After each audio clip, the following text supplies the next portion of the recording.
partir d'ici que la chaleur est extraite pour aller chauffer le bâtiment.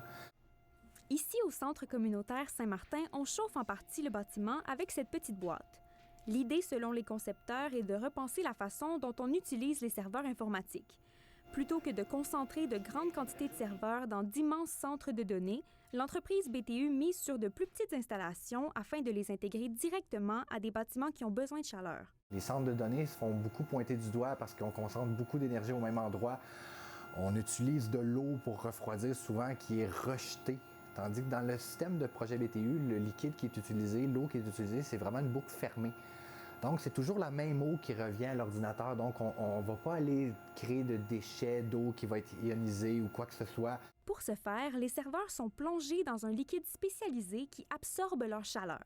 Cette chaleur est ensuite transférée au système de chauffage à l'eau du bâtiment. C'est au cœur de notre mission de créer des systèmes de chauffage numérique qui vont permettre de chauffer des bâtiments patrimoniaux puis d'amener de la technologie dans les régions et puis de réduire notre empreinte par rapport à la consommation électrique et pour le chauffage et pour le calcul numérique. C'est un projet de 420 000 $. Les 2 tiers ont été assumés par BTU et le dernier par la municipalité de Martinville.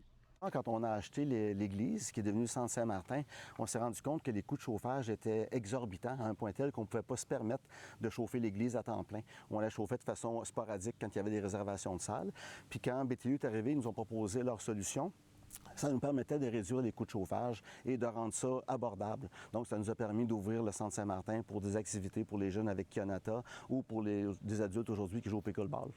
La chaleur produite par cette technologie permettra éventuellement à Martinville de créer une serre ou un jardin communautaire.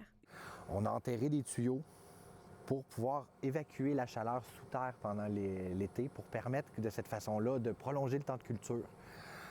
Ou même d'aller faire des cultures qui ne seraient pas nécessairement possibles dans des régions comme ici parce que notre sol va être beaucoup plus chaud qu'il serait normalement. Une initiative que les concepteurs espèrent un jour installer dans d'autres bâtiments. Ici Élise Tessier, Radio-Canada, Martinville.